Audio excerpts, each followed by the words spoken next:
suis Siegfried Drouin, responsable commercial. Et je vous propose de faire un petit tour du stand. Aujourd'hui, on a plusieurs pôles.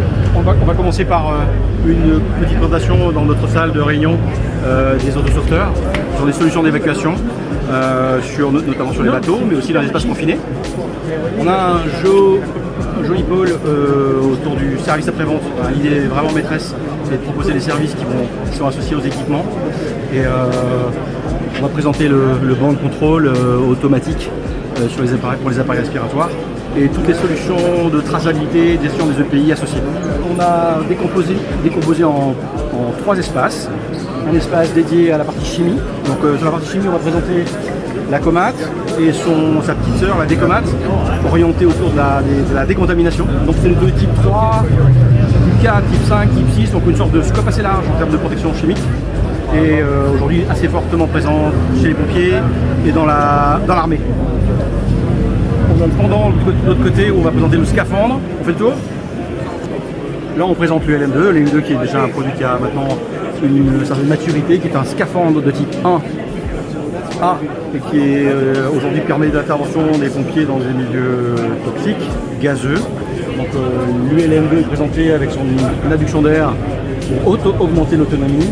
C'est un des best-sellers en termes de vente sur le sujet des scaphandres aujourd'hui, avec une tenue qui est à la fois légère et performante.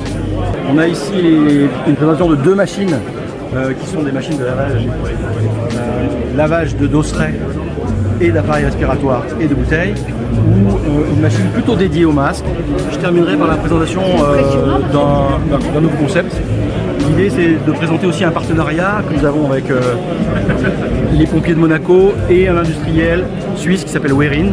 Et l'objectif est de présenter un concept d'appareil respiratoire connecté pour proposer aujourd'hui aux pompiers des solutions techniques qui permettent de mieux sécuriser ces opérations avec une surveillance à la fois physiologique, avec des géolocalisations. Ici l'exemple sur un mannequin dans lequel on voit un pompier de Monaco avec son aérie, son vêtement, et une connexion entre l'aérie et le système.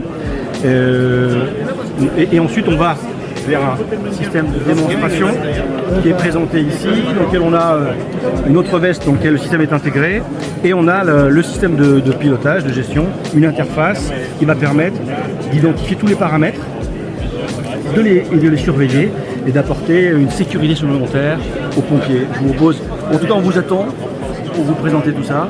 Je vous dis à bientôt.